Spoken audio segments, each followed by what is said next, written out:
What's up guys, Taking Tyler, and today's video is going to be about a fluorescent fixture I got recently, which is a leaving off of another video that I made recently about a fixture that I got from a house I did a job for.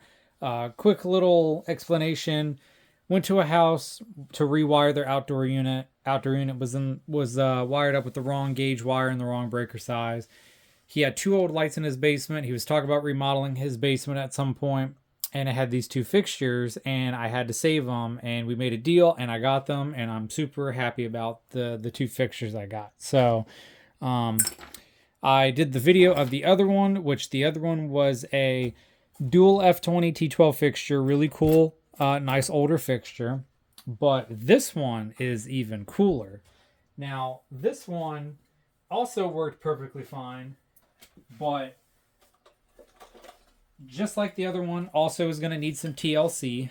But the light fixture that I got also with that one is this one right here. Now, as soon as I saw this, I absolutely had to have this because this is a quad F20T12 preheat fixture, whereas the other one was a dual F20 T12 fixture.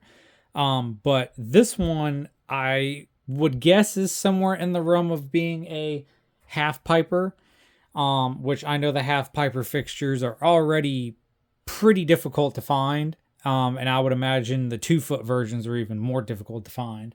I have only one other half piper fixture that I never made a video on that I need to make a video on it at some point. So now I have two fixtures that are half pipers, which is awesome, that are the 2-foot versions instead of the 4-foot. So to get this was super cool. I'm super happy to get this one.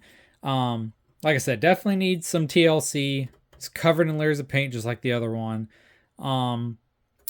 But the fixture does work perfectly fine though, so I'm super happy about that. So I'm not sure the branding on the fixture. I haven't really fiddled with this much or taken it apart, but if we take a look at it, as you can see, it's got the 4 bulbs in it. It's got each starter socket's on the same side over here, so there's one here, here, here, and here. All of the tombstone sockets are the exact same as well. This one is unfortunately broken, so I'm going to have to replace this one. I think I have one that's similar to that, but all the other ones are still pretty good. Now, the fixture that I showed in the previous one is similar to the other fixture where it has a top metal cover, and that is the actual, basically the mount for it that holds it. So it has a piece of metal that mounts up, and it was screwed on the ceiling the same way the other one was, where it basically I had to twist it off of the ceiling off of a little piece of threaded rod. But I don't have it on that one because just like the other one, everything's inside of it except the ballast is mounted. The ballasts are mounted in the bottom of this one, which, as you can see, it has individual ballasts, which I thought was super cool. Instead of, 2 ballasts in it that run 2 bulbs, it has a ballast for each bulb. So super cool. Pretty neat that it's done that way. You can tell it's old because it's got the old porcelain ceramic insulators that are definitely not, good to use. They're dangerous. I don't ever use these. I always put new ones in it, and I just save these. I have in a couple of organizers right here, a couple of drawers full of these because I just save them, but I don't particularly use these. The wiring that are in these is getting kind of stiff, so I have to be very careful with how some of this is because it's definitely going to be dry. It's dry rotted for sure, so if I fiddle with it too much, it's going to break. But luckily, this wire here is in good shape, but the wires going to the ballast are not, which is really strange considering that this is the same wire used here, but I can bend this and it's, pliable and it's okay. But then they decided to use on the other side here, lamp wire And as you can tell, this stuff is, well, you can hear it cracking. It is super dry rotted, no good wire. I'm definitely going to have to replace this for sure, but it's okay to use for testing at this moment, but I'm going to replace it. It does have a switch here on the end, which, let me grab the camera and bring you in close so we can see the brands and everything like that. But it does have a nice older pull chain switch. I really like these switches a whole bunch because they're nice and easy to pull down on, because this piece rotates in different directions. So you can basically have it in any sort of, way position with the main frame of it, basically. But this allows you to pull it, and because it's got a metal body, it's got leverage, so it helps you pull it easier. So these are always really nice. I like those ones the best. They're my favorite for the old style switches. I have a bunch of them I've kept and I'm restoring. But yeah, I love these type of switches on it. As you can see, when they hooked it up, they ran the lamp wire to connect to the power side, and then it would go down, went to the switch, came back out to this side of the wire here. I'll probably end up taking the switch out of it, because if I'm going to restore it, I want to try to get rid of that hole there as best as I can, or I might just leave a switch in it, but put a better condition one or restore that one. But if we take a look at the ballast inside of here, they're still quite dusty. Each one I'm going to have to flip around, so let me put you back in the stand, and then let me flip this whole fixture around where we can read them a bit better. Let me move this metal plate from under the tripod. So if we take a look, we can see that these are Fluoro Control branded. Fluoro Control. 20 watt superior electrical industries. Very low amps on it for being fluorescent lights, which is not bad at all. Made in Chicago. And it looks like each one of these is the same brand. So that one is that brand. This one is that brand. So is that one. And this one.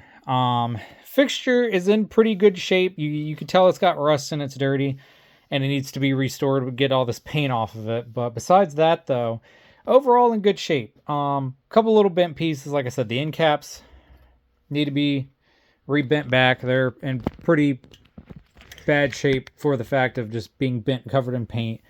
But let's take a look at one of the end caps here. So really nice end caps on here. Really like the design of these, how it fits the individual bulbs. Metal, but covered in paint, so I'm gonna have to flatten these out, get them bent back correctly, take all this paint off of them. But they're both the same end cap, and I'm glad that they're on the fixture and they're not missing. So that's super nice as well. As you can tell, one of the starters is newer, because when I got it, it was missing one.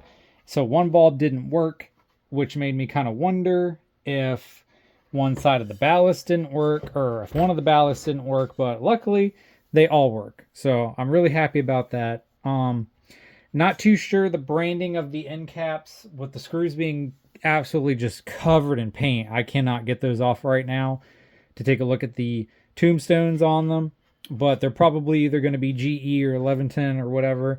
And these bulbs are kind of a pain as well to take out because of how bent up these are as well. But if I can get one of these out, we'll take a look at what type of starters are in it. And funny enough, we actually have a GE starter here, just like the other fixture I showed, where same ordeal, covered in thick layers of paint, but they're GE, because the other fixture had 2 GE ones. So that means whoever had these fixtures just threw GE ones in it.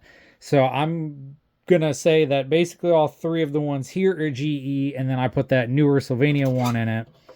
But the starters that are in this fixture work really fast. Excuse me.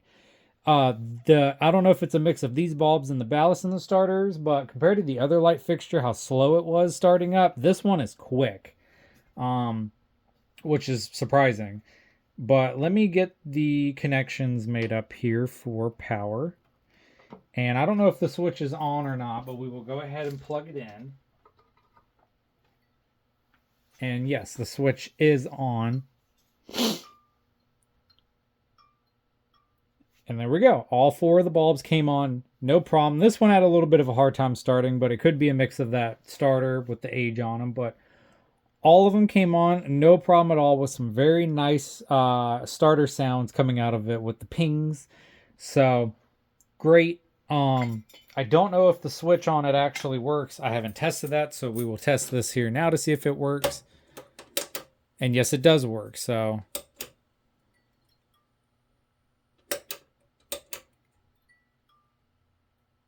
do one more time. And bam, instant. The fixture is quiet also. I forgot to mention in the other video, the ballast in the other one was really quiet as well. This has a slight little tiny hum, but besides that, works great, no problem. Let me turn out the light here. And with this having 4 bulbs in it, it's quite bright. So let me come around the tripod. We'll cut this off, cut it back on. Instant.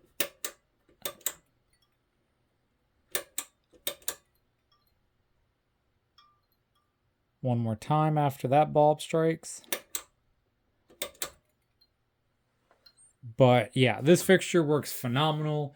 These ballasts must be really good quality. Same with the starters in them that are the GE ones, because this one comes on fast. So really nice. Super cool about this. And to show off, you can see how bright it is on that light. It's having 4 bulbs. It's basically a 2-foot 80-watt fixture, because, you know, each bulb being 20 watts, you know, 20 times 4, 80. And then, so it's basically the brightness of what would be like a dual 40-watt F20T12 fixture, just in a 2-foot version. So yeah, definitely puts out some light for it being compact, which is nice. But yeah, like I said, when I saw this, I had to get this fixture just because of the fact of how hard these are kind of getting to find. So a lot of places nowadays are getting restored and remodeled, and so these fixtures are hard to come across.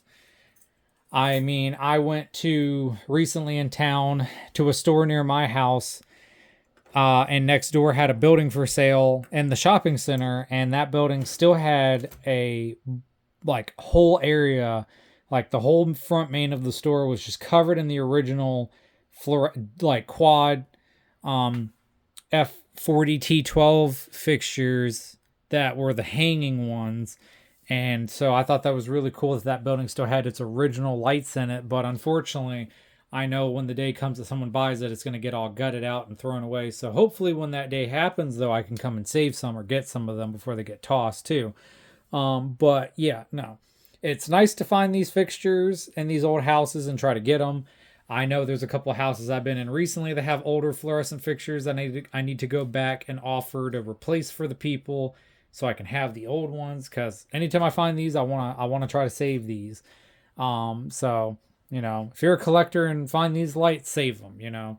Save them, keep them, sell them to somebody else, but just, you know, we all try to prevent them from being thrown in the trash. So it's nice to find these still out there in the wild and to get them. So with that, thank you for watching. Stay tuned and stick around and see what next I'll make a video of.